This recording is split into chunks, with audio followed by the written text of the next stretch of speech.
পৃথিবী তার শেষ সময় এসে পড়েছে। যে কোনো সময় উল্টে যাবে পৃথিবীর চৌম্বক মেরু। মেরু উল্টে গেলে উল্টে যাবে দিকও। ফলে শিগগিরই পরিবর্তন হতে যাচ্ছে সূর্যের দিক। বেশ কয়েক বছর ধরে এমন সংকেত দিয়ে আসছেন গবেষকরা। সম্প্রতি বিজ্ঞানীরা স্বীকার করেছেন সূর্য পশ্চিমে উঠে পূর্বে ডোবার সময় ঘনিয়ে আসছে। এখন বর্তমান পৃথিবীর গবেষকদের গবেষণায় উঠে আসছে পৃথিবীর চৌম্বক মেরু এখন পাল্টে যাচ্ছে। সূর্য পূর্ব দিক থেকে না উঠে পশ্চিম দিক থেকে সূর্য উঠবে। এটা তারা বলছে, ঠিক কবে, কখন, কোথা থেকে, কিভাবে উঠবে এটা কিন্তু তারা নির্দিষ্ট করেনি। এমন একটি বিষয় যেটা কিয়ামতের বড় আলামত, ছোট আলামত না। কিয়ামতের অনেকগুলো আলামত আছে। এই আলামতগুলোর ভিতরে বড় আলামত হচ্ছে সূর্য তার শিডিউল চেঞ্জ করে ফেলবে। পূর্ব দিকে না উঠে পশ্চিম দিকে যখন উঠবে, ওই মুহূর্তে যখন মানুষ তাওবা করবে, চিৎকার করে কাঁদবে, আল্লাহর কাছে যখন বেহুশ হয়ে যাবে, মানুষ যখন ছুটাছুটি শুরু করবে, চারদিকে যখন দৌড়াদৌড়ি শুরু হয়ে যাবে, কিয়ামতের এই বিভীষিকাময় পরিস্থিতি দেখে মানুষের চিৎকার আনাগোনা যখন বেড়ে যাবে, ওই মুহূর্তে আল্লাহ তাআলা কারো তওবা কবুল করবেন না। দুইটা সময়ে তাওবা কবুল হবে না।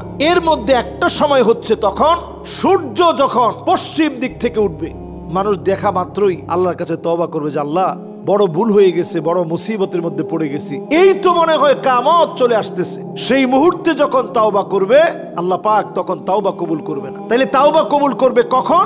উত্তর হচ্ছে এখনই আপনি তাওবা করেন। দুই সময়ে তাওবা কবুল হবে না। একটা হচ্ছে যখন গড়গড় গড়গড় করে আওয়াজ শুরু হবে, মানুষ যখন একেবারে মৃত্যুর সন্নিকটে, মালাকুল মউত চলে আসতেছে, ভয়ঙ্কর ভয়ঙ্কর দৃশ্যগুলা যখন দেখছে, চোখের সামনে যখন বিভীষিকাময় ভয়ঙ্কর সব দৃশ্যগুলা দেখে চোখ বড় হয়ে গেছে, ওই মুহূর্তে আলেম ওলামাকে ডেকে আনা হয় যে হুজুর একটু তওবা পড়ায় দেন। তখন আলেম ওলামা যায়, গিয়ে একটু তওবা পড়ায় যে ভাই একটু আপনি তওবা পড়েন, আপনি একটু কালেমা পড়েন। তখন ওই লোকের তো হুঁশ থাকে না। ওই অবস্থায় যদি কেউ তওবা করে, ওই তওবা আল্লাহর কাছে কবুল হয় না। আরেকটা সময়ের তওবা কবুল হয় না, ওই সময়টা হচ্ছে সূর্য যখন তার শিডিউল চেঞ্জ করে ফেলবে। সূর্য যখন পশ্চিম দিক থেকে উঠবে, মানুষ চিৎকার করে আল্লাহর কাছে তওবা করবে, আল্লাহ আপনি মাফ করে দেন, আল্লাহ আপনার কাছে ক্ষমা চাই। ওই সময়ের তওবা কবুল হবে না। এটা হচ্ছে কিয়ামতের বড় আলামত। এই আলামতগুলা কিভাবে ঘটবে? এই আলামতগুলা এমন ভাবে ঘটবে যখন মালা থেকে, যখন পুতির মালা থেকে একটা যখন পুঁতি পড়ে যায়, পরের গুলা যেমন টাস টাস করে পড়তে থাকে, টাস টাস করে যেভাবে পড়তে থাকে, এই রকম একটার পরে একটা বড় আলামত গুলা সব পড়তে থাকবে, ফলতে থাকবে, মানুষের চোখের সামনে ঘটবে। এটা কাদের উপরে ঘটবে?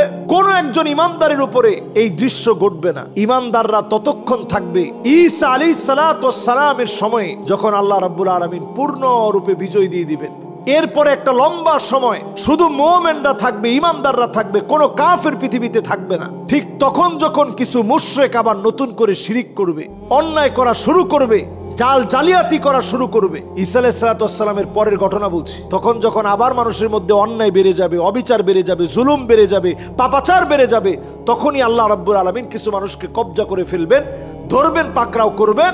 এদের উপরেই কিয়ামতের বড় বড় আলামত একটার পর একটা ঘটবে।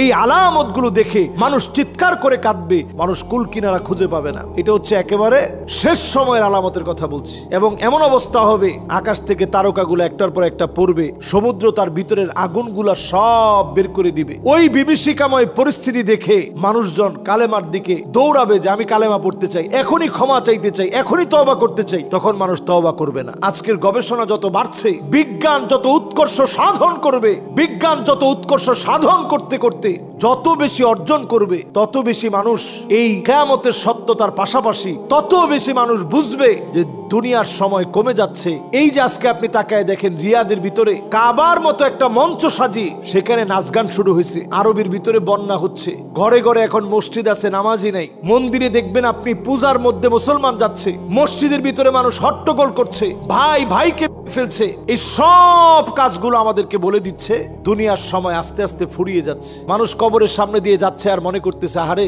আল্লাহ আর তো বাঁচতে চাই না, কবরে যদি চলে যেতে পারতাম। জায়গায় জায়গায় তাকায় দেখবেন ইসলামের জন্য সারা দুনিয়ার ভিতরে মুসলমানদেরকে মারা হবে। সব যখন চলে আসতেছে, তখন আপনি বুঝে নিতে হবে কিয়ামতের সময়টা একেবারে সন্নিকটে আসছে। এই সন্নিকটের সময়ে যেই গবেষণায় যে ফলটি এখন বের হয়ে আসছে, পৃথিবীর যে চুম্বক মেরু উল্টে যাওয়ার কারণে সূর্য উঠবে পশ্চিম দিক থেকে, এই বিষয়গুলো এখন একেবারে ফলে যাওয়ার সময় চলে আসছে। এই সময়ে আমার আপনার ঈমান রাখা কত কঠিন হবে। হাতের ভিতরে জ্বলন্ত একটা আগুন রাখা যেমন কঠিন, ঈমান রাখাটা এমন কঠিন হয়ে যাবে। মাআযাল্লাহ, আল্লাহর কাছে আমরা পানাহ চাই। এই সময়ের মানুষের দামও আল্লাহর কাছে এত বেশি হবে। নবীজি বলছে 50 জনের সমান দাম।